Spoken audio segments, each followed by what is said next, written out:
Good afternoon, everyone. Uh, so I think we can start. We waited just to see that whether more number of people can join. So let us start with this a new case study. Of course, this is I'm going to show it in a very simple way, and then simple ontology that already we have built it, which is for the real purpose. Of course, there are multiple such there instances. So we just start with a very simple one, and it doesn't have really so many deep class and subclass. I mean, kind of deep taxonomy, but of course, it gives a fair idea that how the even if it is a like a you have this single level of classes, but then how the associations are happening with these multiple classes to finally achieve a bigger goal.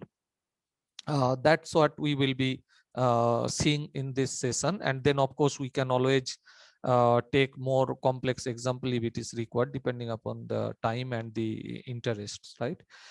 So let me start with a very basic thing that we did, and and still of course it's under development, and we are keep improving the things, because as you know that ontology is something that which needs the improvement over time. And this is one of the that we have this output, like it's called metadata for ontology description and publication. So first I quickly tell you that purpose of that, why this vocabulary was created, and then I will show you the model, that how simple model that we created, and also I will show you that how we have also deployed that one the one of the major that most crucial principle, that is reuse.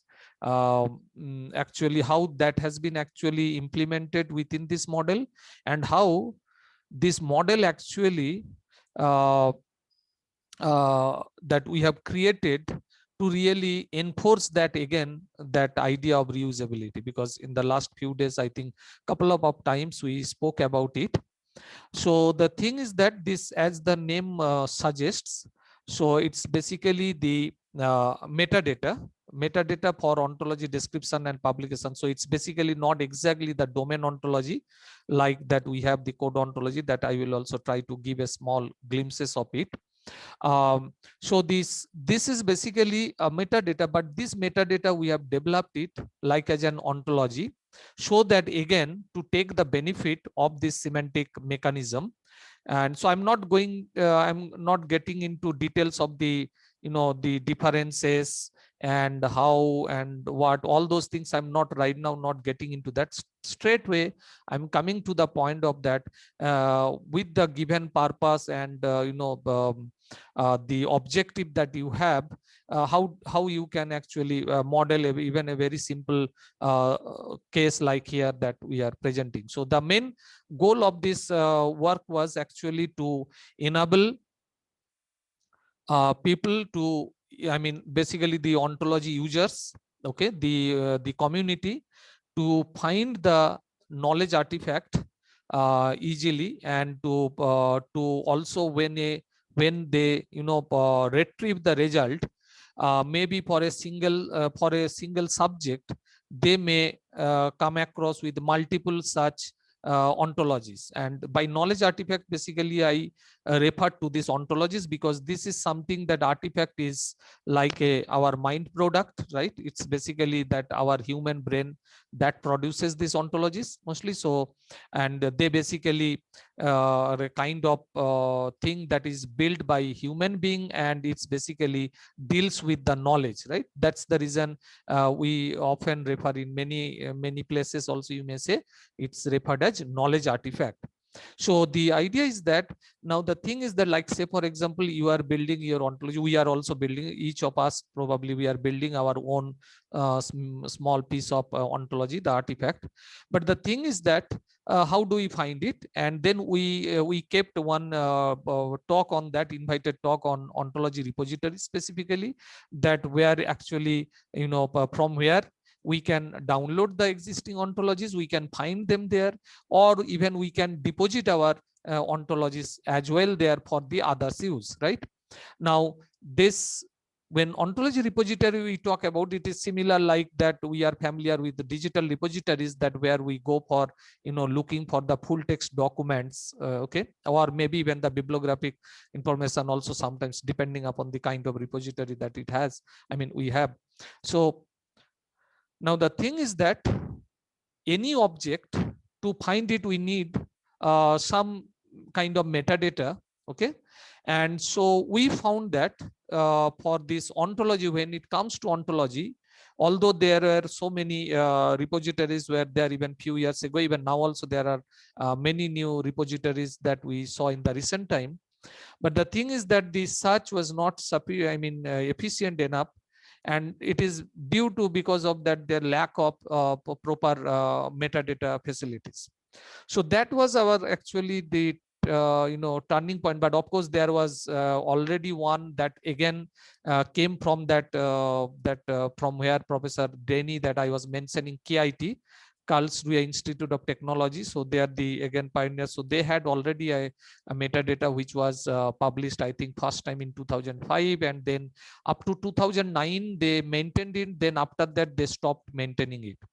What I mean by maintenance, basically that they were not updating with the new requirements, and the also the URIs of those entities, whatever they had, like the classes or the instances, all of them were not actually working, okay.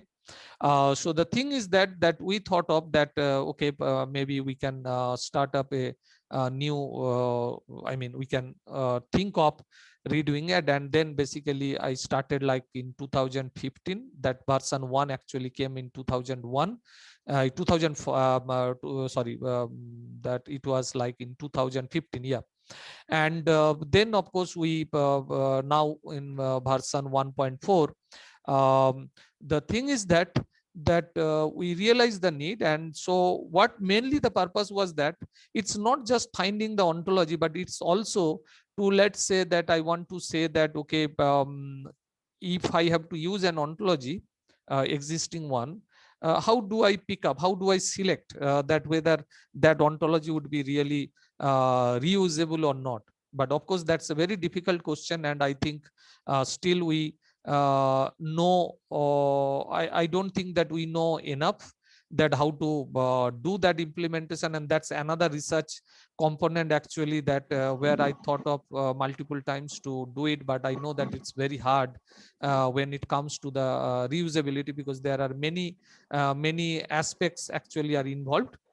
And so I'm not getting into that details of the research aspects of it, but partially that, okay, one thing was surely that the which was the most easiest one, that is the metadata. But now the metadata, what level of metadata that we should have?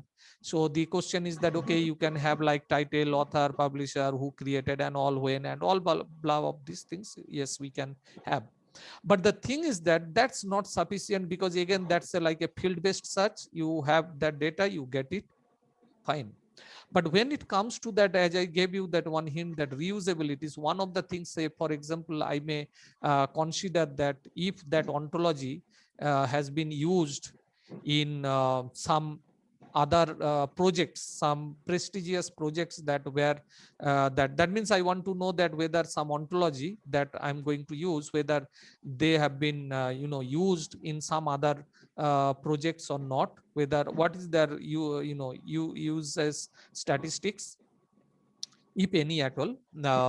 And then of course there are many other things like the basic things like who did, and all this basic information that we want to know.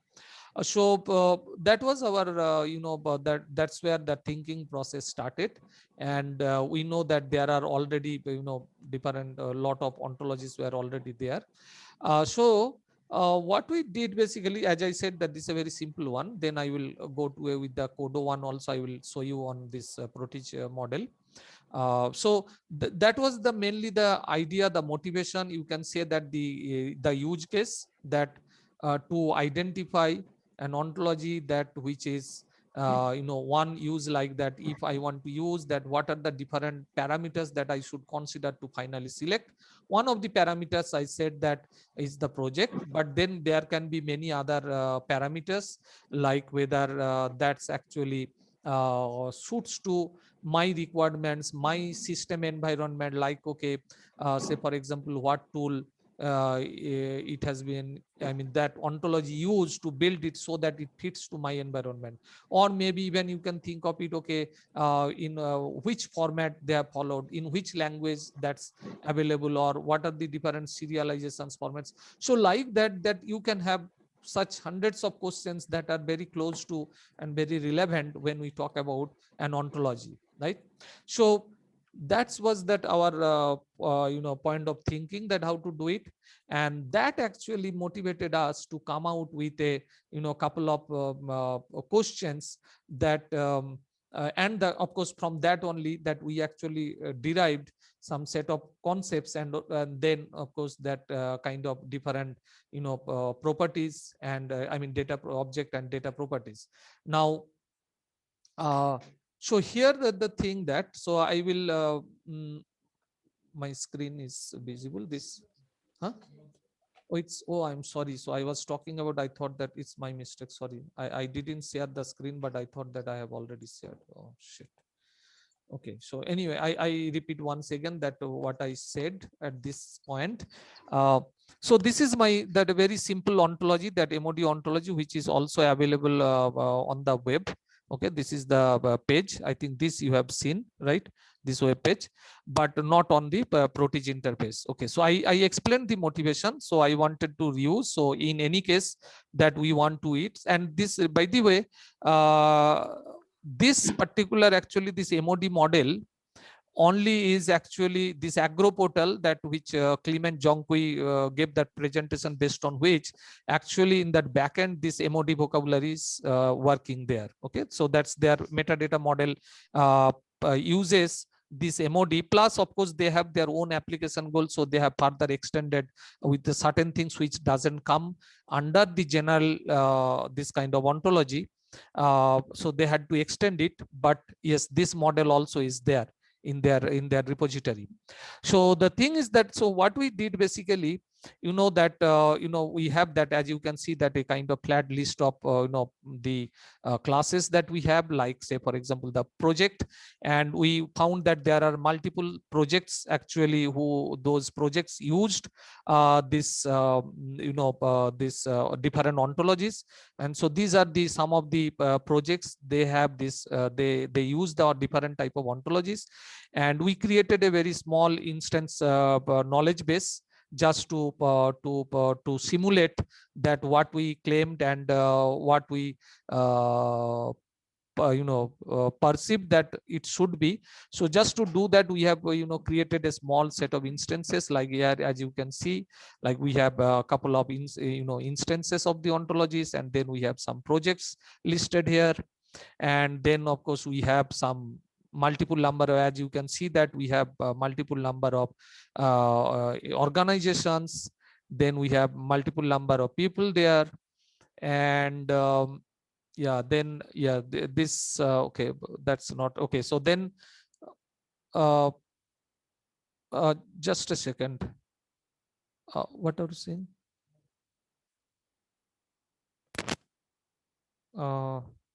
I think it's done. Okay. So I think the others can hear. So, okay. So here that the ontology language. So here the things that like, these are the some of the languages that over the time last few days you learned, like, SCOS, OWL, and OWLFull, OWLite. These are the different variations of the OWL. But other than OWL, there are many other languages are there, like OBO is there, and then unified medical language system, and all this, there are many things. And then we have also the different syntax, that which you already know the names, some of them. And then we have this, the type, this morning I was talking about, this ontology can be of various types, like it can be application, core ontology, domain ontology, process, service, task, then upper level ontology, or it's just a vocabulary. So there are different types of we can think of it.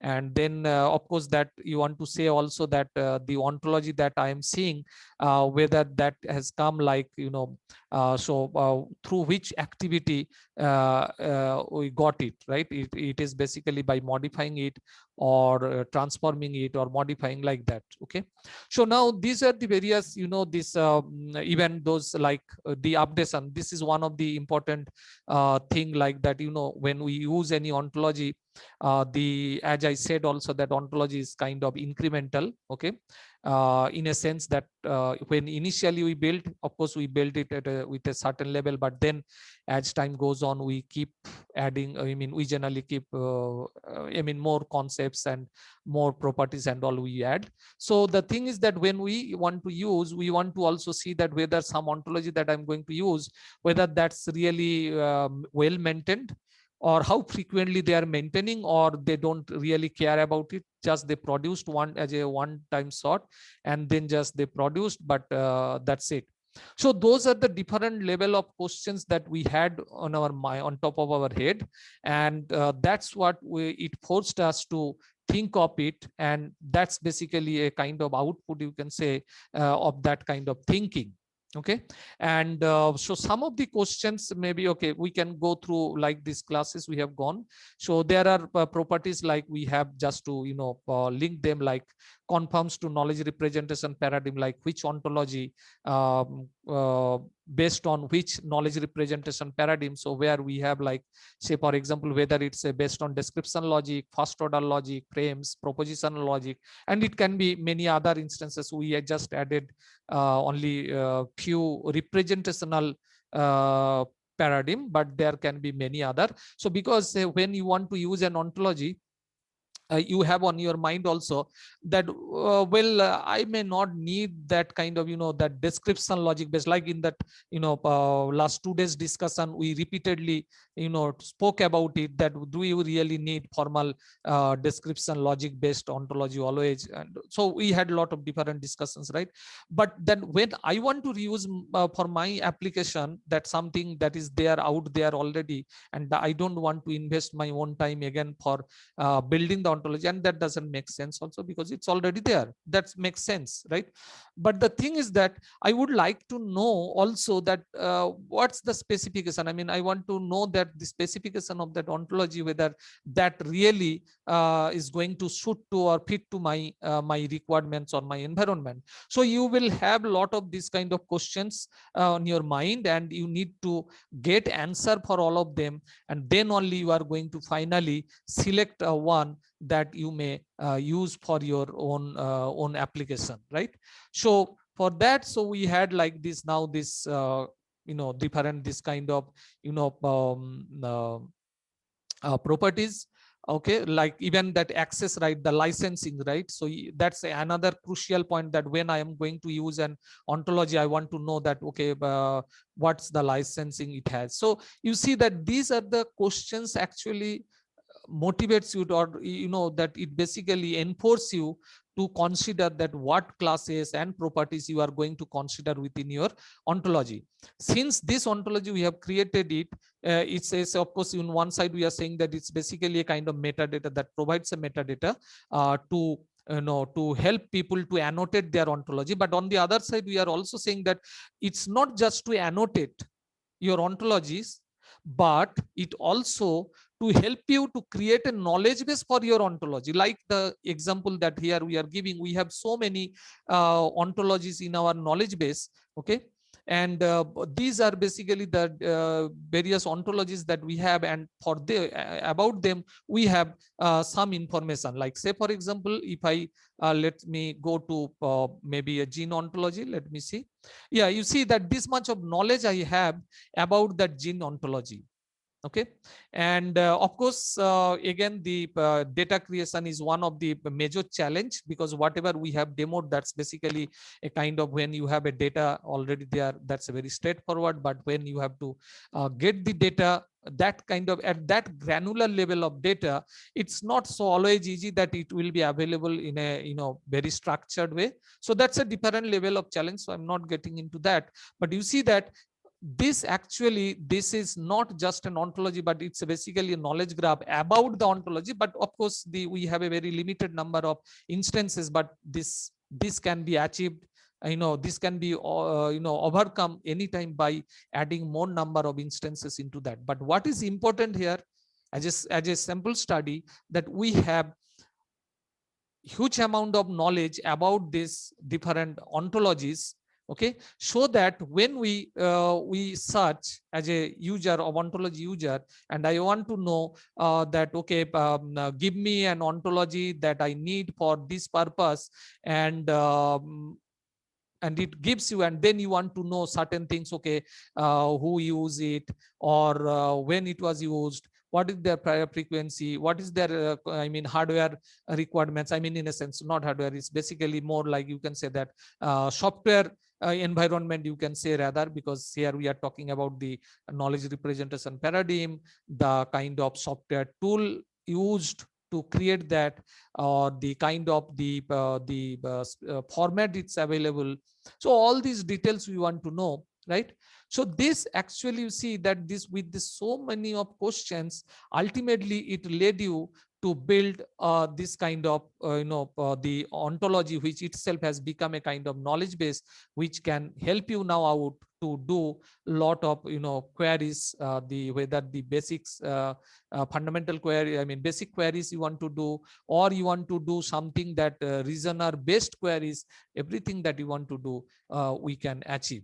Okay, so I run some of the SparkQL queries. For example, okay, this is already one there, so let's use that, and then maybe I have a couple of more, and I will show you. And remember that we are right now using this 1.2, but we have this 1.4.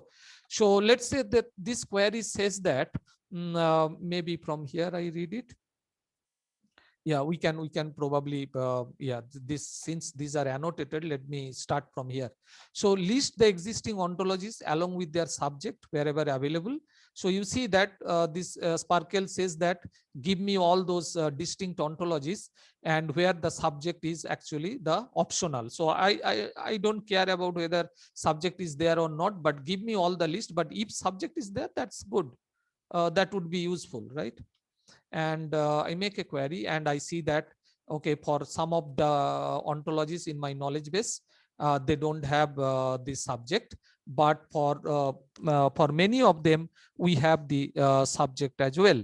Okay, and this is a very simple query, of course, and then we can go to a little bit more complex one. Let us say, let me check whether this is okay. List all the MOD defined properties and their corresponding domain and range restrictions. So I think this is not that interesting in terms of the other ontologies. This is, of course, good to know about this MOD ontology itself, because MOD ontology itself is an instance. Yeah, sorry, I'm sorry. So actually, it's also an interesting one. So you want to know, give me in ontology X, whatever, whether it is gene ontology or MOD itself or anything, that you want to know what are the different properties are there, and what are the different domain and ranges are used for that ontology, right? Because you want to reuse, and you want to know at a glance that what are the different classes they have, properties they have, that means elements they have, you want to know along with their domain and range. And this is like, you can just run a query and you get. And say, for example, I take some other queries like list all the existing ontologies with their properties and the corresponding values. I think this is not very interesting, already we have that. Now display the properties and the corresponding values for Agrobot ontology. Let's see what it gives. So this is a query. So it says that display the properties and the corresponding values, okay, of that Agrobot ontology. So let me run that, and yeah, and yeah, so we see here a big list, and here we see the different values. Okay, so this is also may not be very interesting for us, because it gives at a time too much, so it may not be very useful. Now display the ontology names along with the total number of projects they are in use. Yeah, this may be a good query that we want to know that give me those ontologies which are used in various projects. I don't want to know all the ontologies that are available in your knowledge base, but I would be interested to know only those ontologies have been used in some projects. But we can either make it as an optional or we can make it as a constant. So in this query, this is actually a constant. So if it matches that, it finds the engine, search engine finds that there are some projects which are in use in some project, then only it will bring. So we execute and we get to know, out of there are so many ontologies, but we get to know there are only some 3, 6, 7. So total 7 ontologies are there, which at least once they have been used in some projects. Okay, so this can actually give me a better view that, okay, in my knowledge base, these are the different ontologies who have been used. But now, say for example, incidentally, if you have the multiple ontologies on a single subject, and there you want to go by this filtering approach, that would be useful. But in this current knowledge base, we don't have the ontologies with the multiple subjects. So that's why we made a very simple query that give me only those ontologies are in use in some projects. Okay, so similarly, we can ask the other queries like display the title and the creator wherever available of the ontologies endorsed by RDA with Data Interoperability Group and the National Science Foundation. So this is something very interesting, because the purpose of this, again, that that again this all purpose, actually, if you think, actually they are the initial purpose of this modeling, that how we have modeled our this vocabulary. So the idea was that if somebody wants to know that you give me only those ontologies which are endorsed by some body, some standard body, like in this case, like say RDA with Data Interoperability Group and the National Science Foundation, because I feel that they are prestigious, and whatever they endorse would be is a valuable one, right? So we go by this and just we run this query.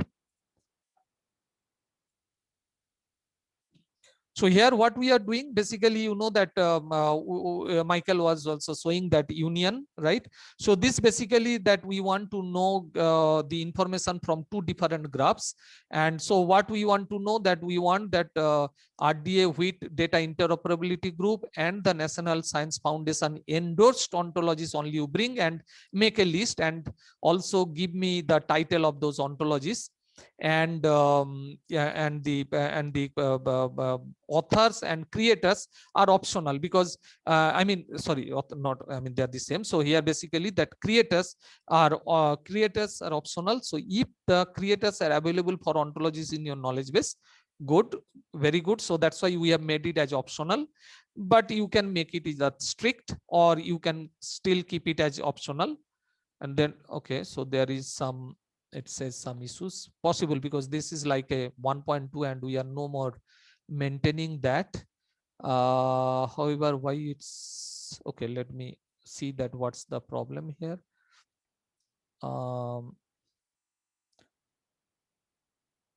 There is lexical error in this endorsed, sorry, encountered. Okay, that is line 17. It's saying,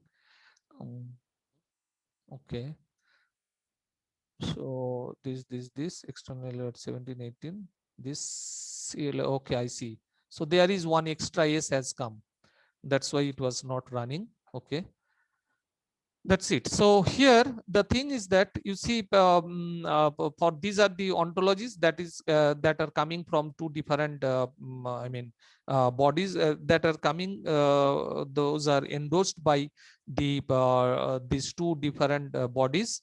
And for them we have also their the authors of those ontologies, like say for example, here the National Agricultural Library Thesaurus, that one was created by National Agricultural Library.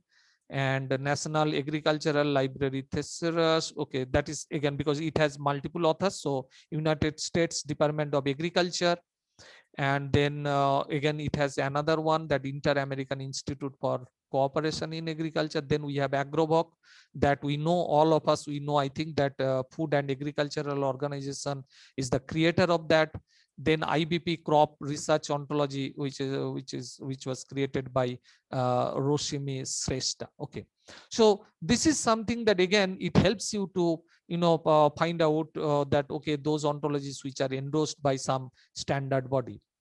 Now display the ontology matrix for Agrovoc ontology. You want to know also that okay, I want to use an ontology, that but before that I would like to check that how many really the classes, the properties or individuals, I mean anything, you can choose anything that you want to know. So like here we have the number of classes, individuals and properties that we would like to know, that how many of them are there. And remember, all these that queries that I'm making, they actually had the role in during the modeling time. So what we are doing, actually we are reapplying those queries and seeing that whether we are getting the satisfactory result. If not, that means something is wrong. So this is one of the way even evaluating my ontology, that modeling, whether from the knowledge point of view, whether this really gives the satisfactory result or not. Okay, so here this query, even though I'm running now, but this query was already there at the design time itself. Okay, so similarly we have couple of more questions, maybe one or two. Yeah, almost we are done already with all the queries that we have.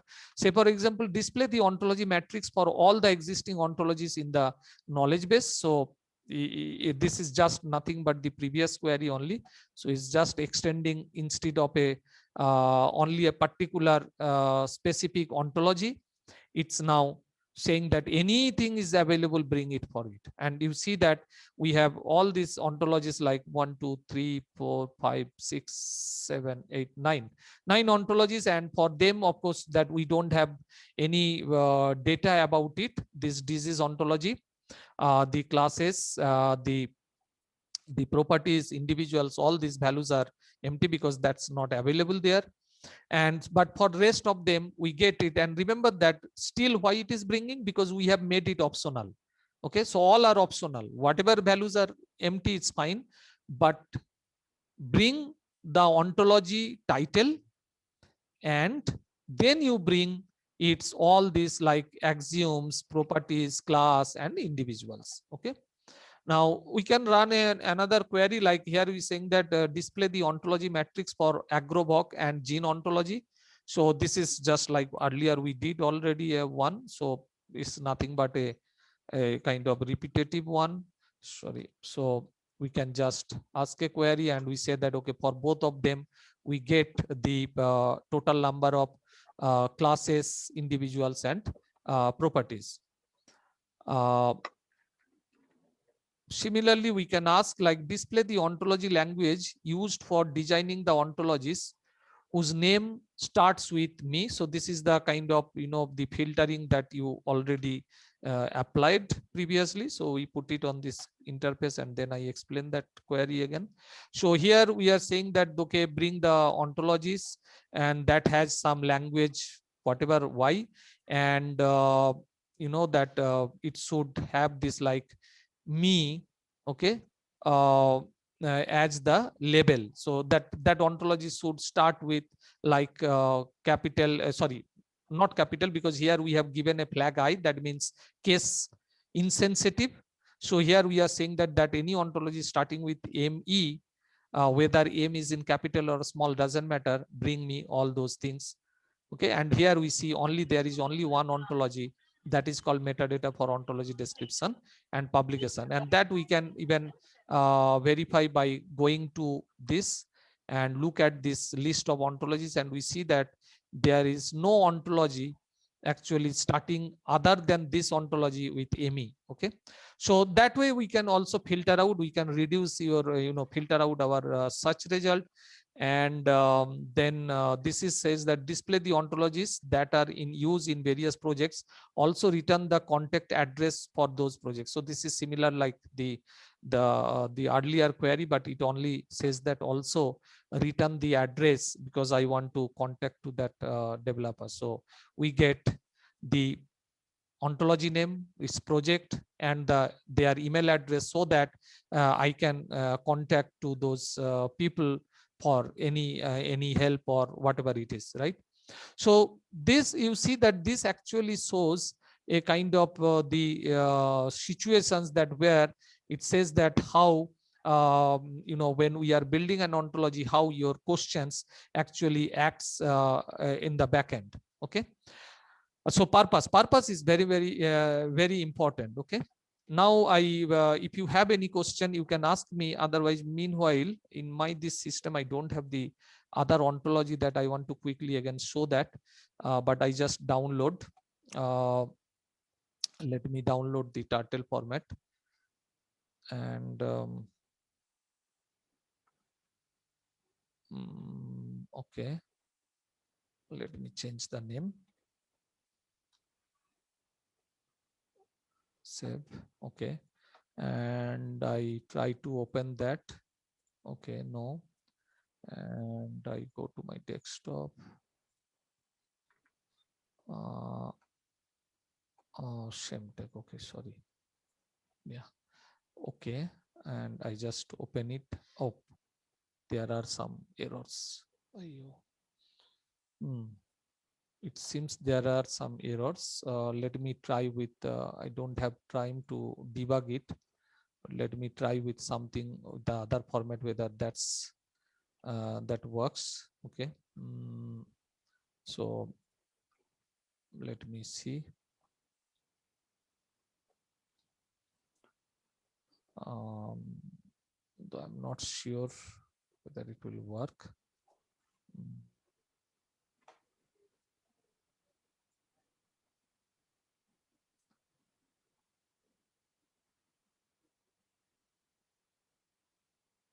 Oh, that's worked. So turtle somehow for some reason didn't work. That's okay. Sometimes that happens. So I have to check it why. Okay. So now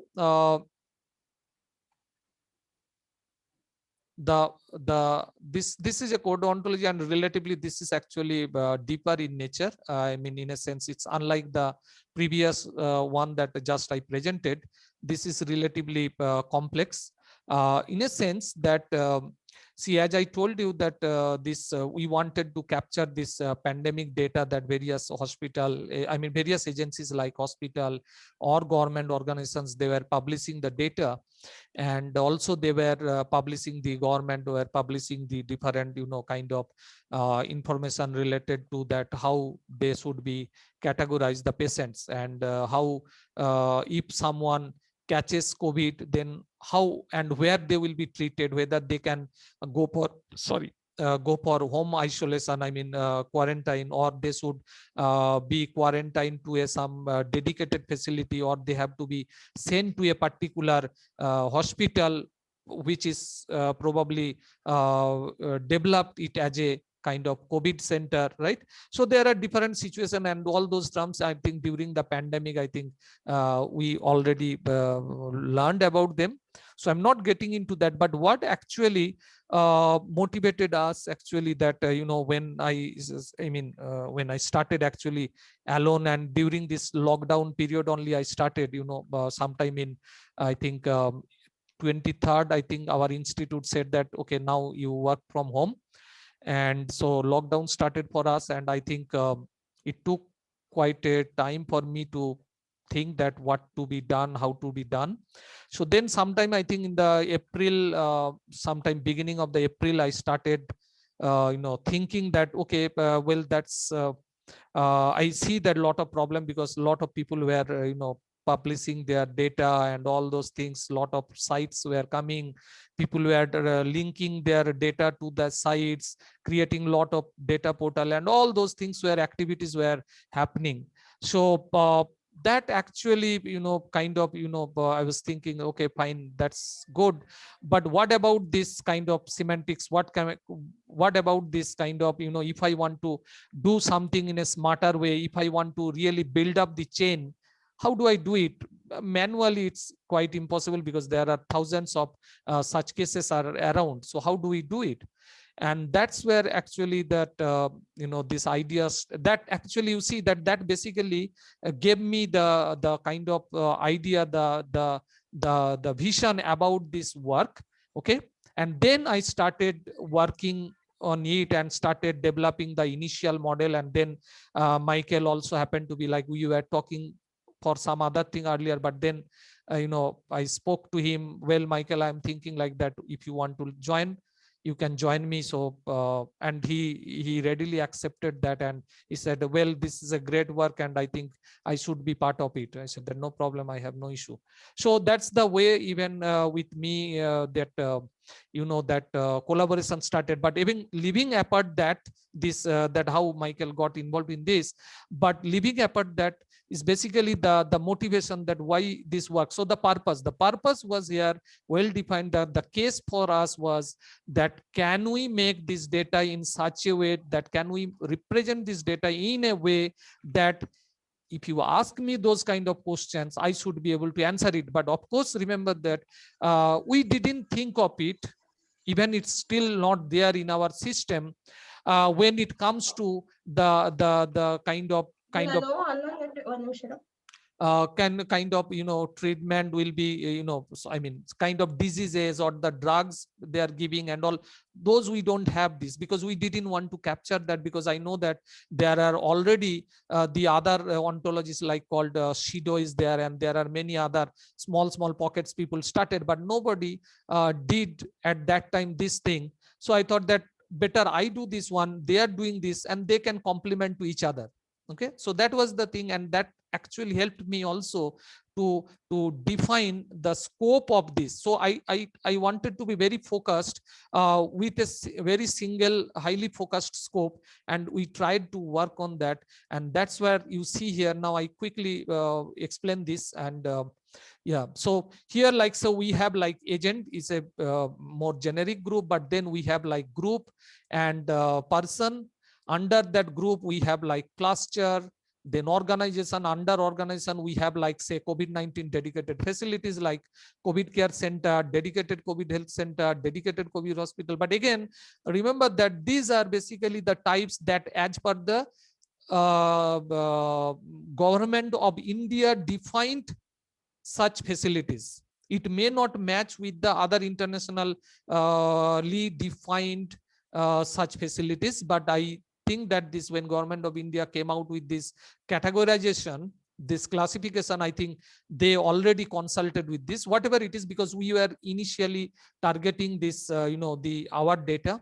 Of course, when we build this kind of things, I would say that what I said, that's not really good or right. The best thing would be always to make it more formal, generic. So the idea is that it can be extended. So that's the one of the another advantages of this kind of model, right? It's not constrained with a one particular thing only. So if you want to extend, yes, go and just add another sibling, that's it. Okay, anyway, so now this is like that we have under, and then we have this clinic, but then we have like COVID testing facility.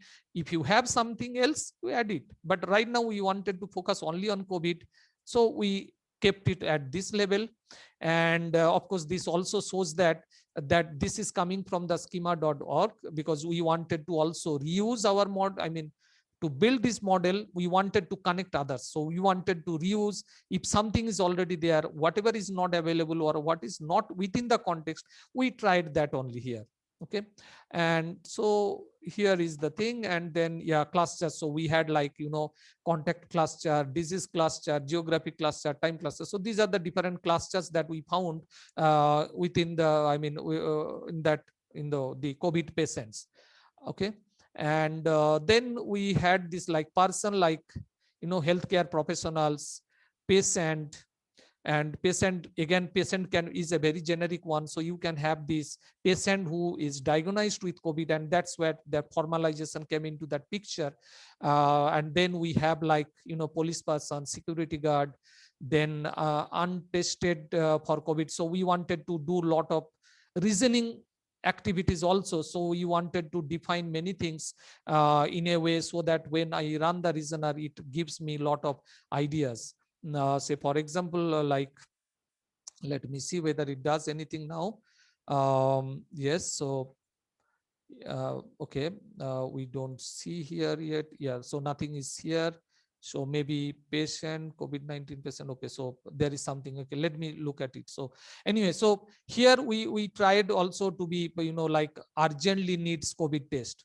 Whether some people, they have some kind of symptoms, like here, say, for example, has close relationship with some person who already had been diagnosed with COVID-19, and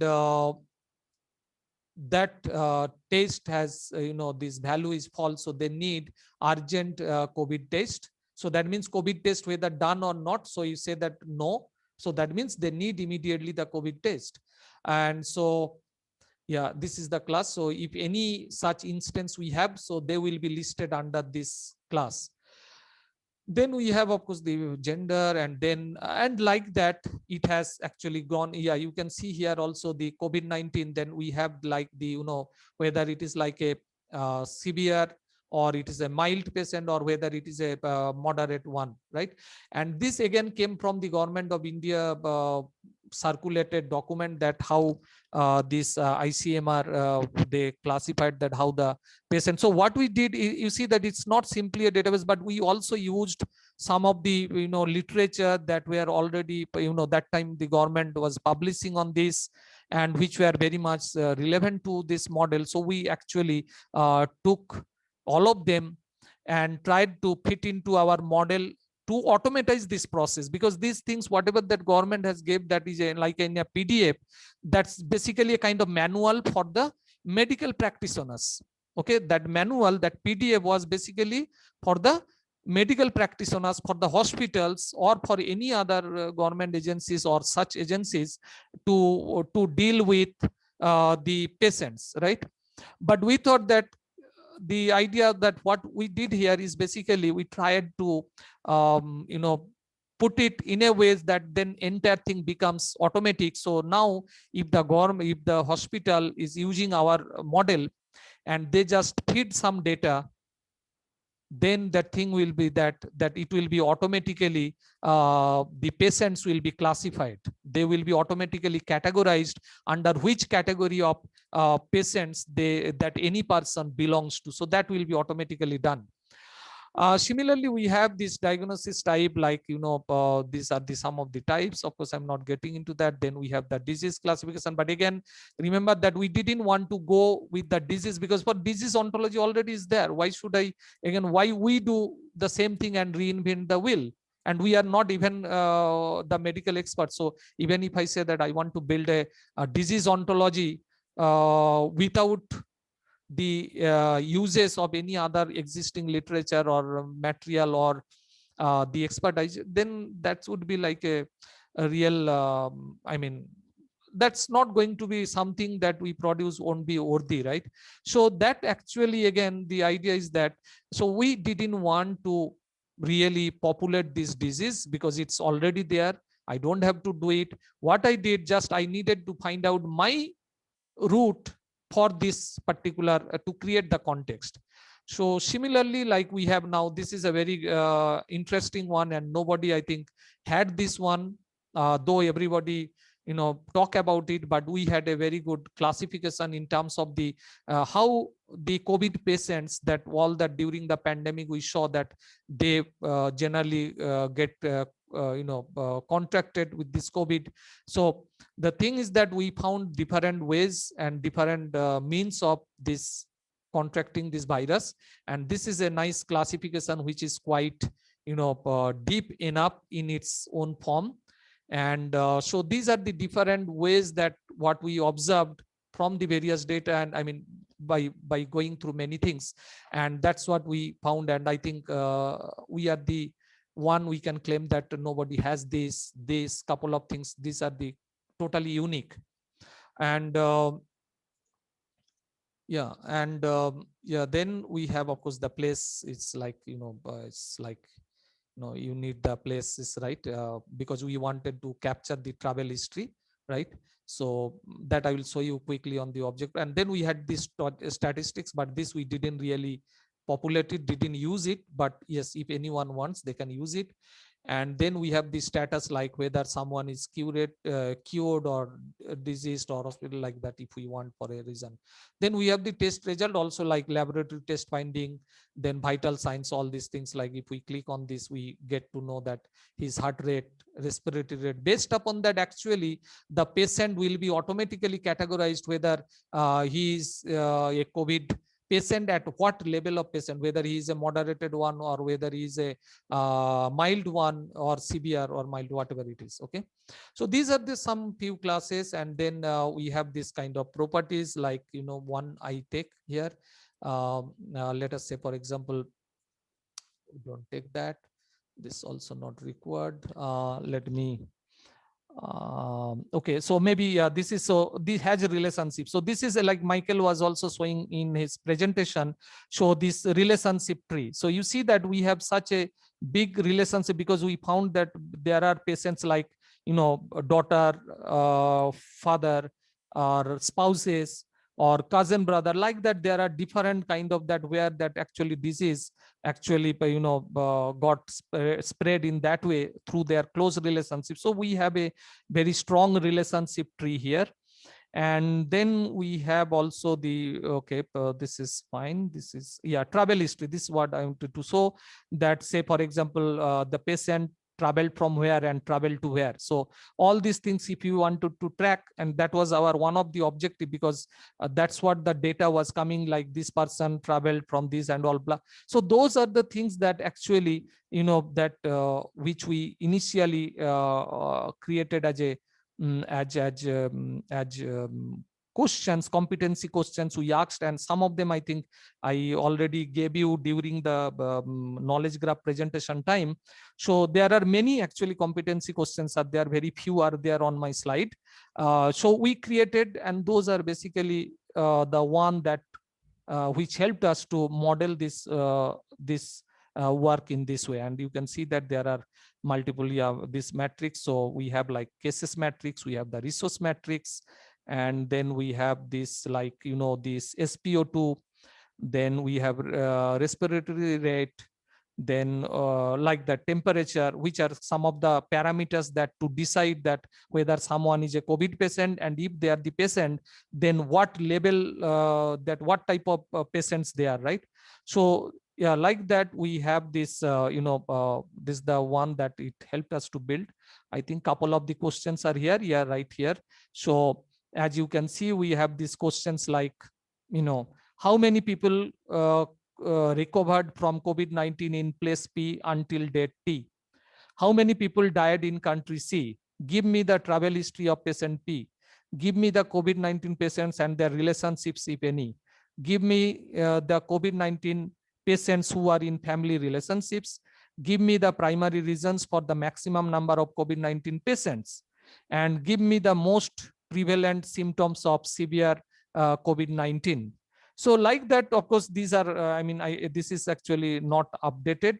So there are many other such questions that we have in our notepad.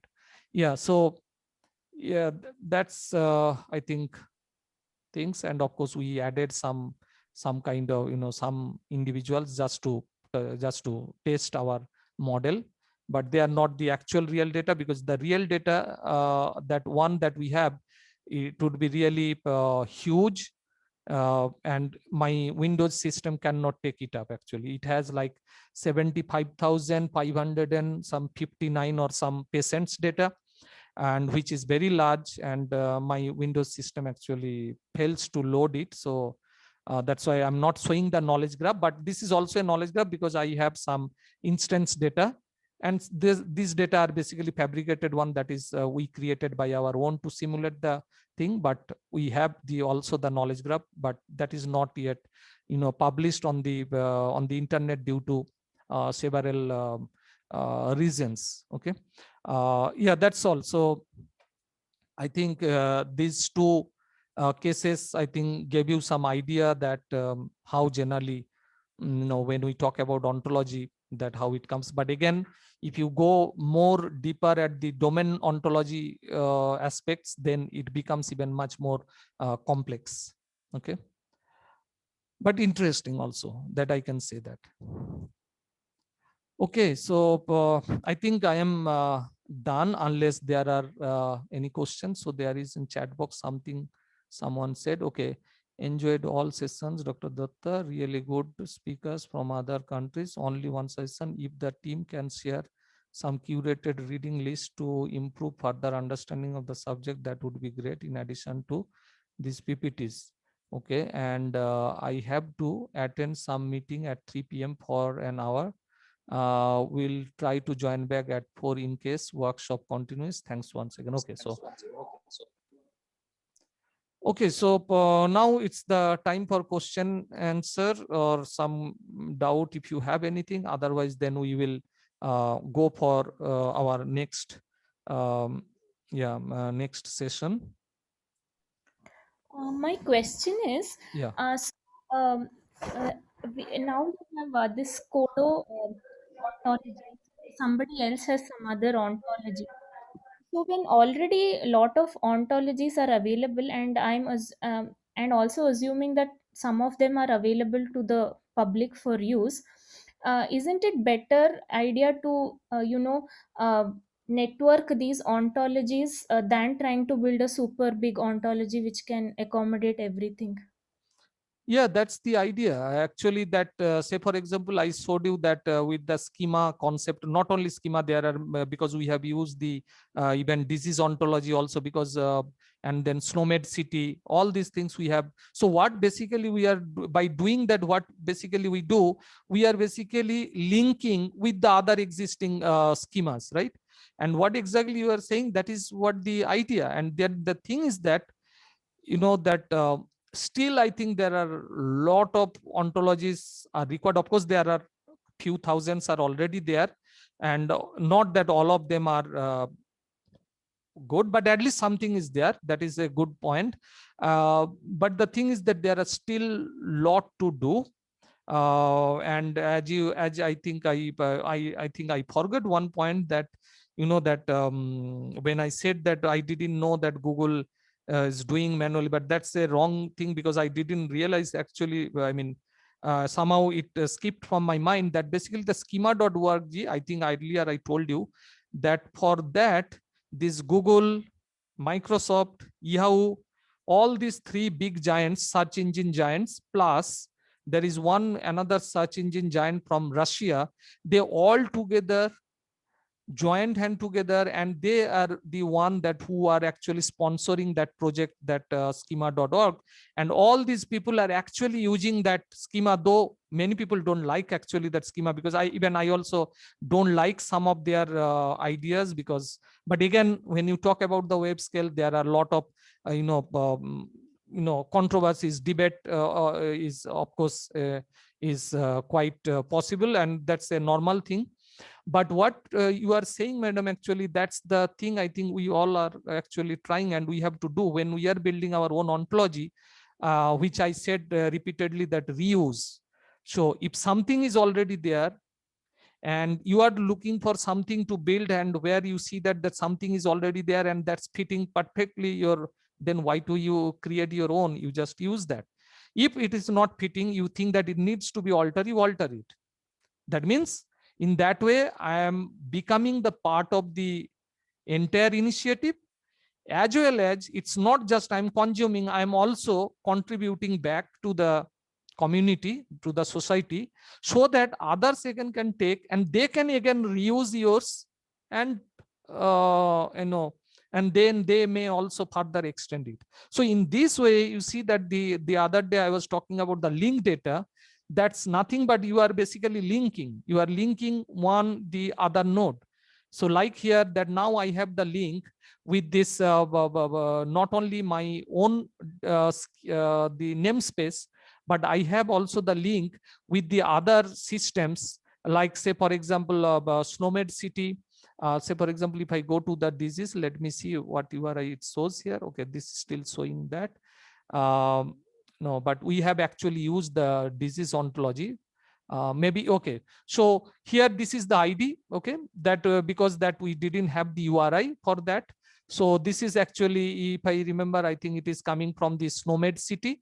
Okay, and this is the ID. So this means actually we are linking, though this is not a very good way of doing things, because this is really a system will not have access to this data point.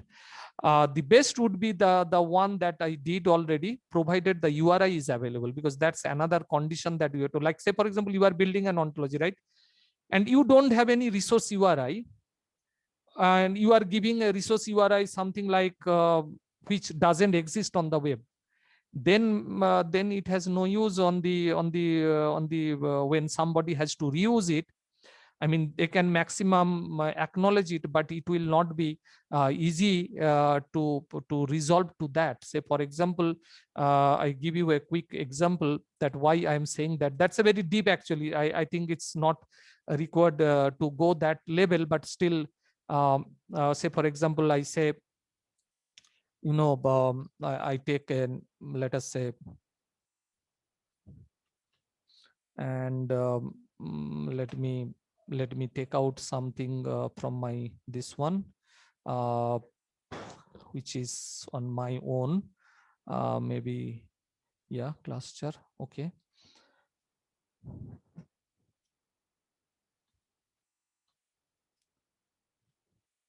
Yeah, you see that I can actually,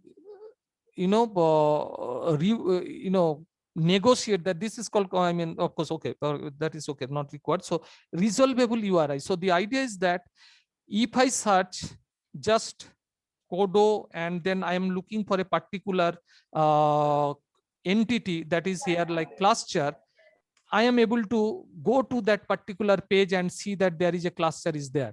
But if you don't have, like say, this kind of real URI, then of course people will not be able to actually resolve to your data point. That's the reason that when we build things, and when that ontology, basically when we are talking, so it's always to have the URI, that is HTTP URI. But again, it doesn't mean that if I don't have the HTTP URI, it's okay, I use some local host or example, whatever it is, that is just normal URI. It's okay, because somebody may take up that and may they put your work on their own namespace, giving you the required credit, that whatever the acknowledgement and credit has to be given will be given, but your work will be straightway going for the reuse by the others, by the community.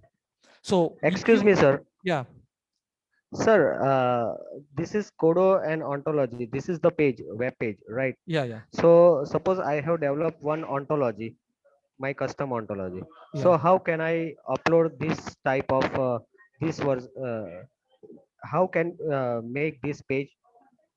That actually already okay. So now this page, when you say, I think How can we make this type of tutorial data means web page? How to that generate? that we actually already showed a demo, right? I don't know who is that actually. Can you please My mention? name is Ronak, Dr. Ronak, So I Dr. think Ronak. you are not there. I'm sorry. So we have already shown that on our lab session. Which lab session? Let me check. Okay, lab session 2. We have shown a tool called Widoko, and we have showed how to do it. So it is already shown actually on our lab session 2. So Yes, sir. it was there. So it is recorded. So Yes. can you provide? Yes. We will provide the recording, and it's Okay. recorded. Yeah. Okay, I will learn afterwards. Okay, thank you, sir. Sure. Continue. Sure. Thank Yeah. you so much. Yeah. So yeah, there is a question on my chat, on the chat box, that is there any front end platform available through which the ontology can be deployed at the background and design a customized searching and information accessing frame at the front? Well, the thing is that there are, the applications are running, and that like Yago and all, they had a nice form based interface that where they used to plug in this kind of knowledge base in the backend, and in the front end you just see a very simple user interface from where just you fill up the forms and you get the result. And but when we want to build, because Yago probably will not allow you to do that, but for that is the thing is like DBpedia allows, but the DBpedia has like a kind of more like a SparkQL endpoint, that which already we have covered also. So if you have at the SparkQL endpoint, through your SparkQL endpoint, that SparkQL endpoint you can consider as your vehicle. That's basically through which you can provide the web service.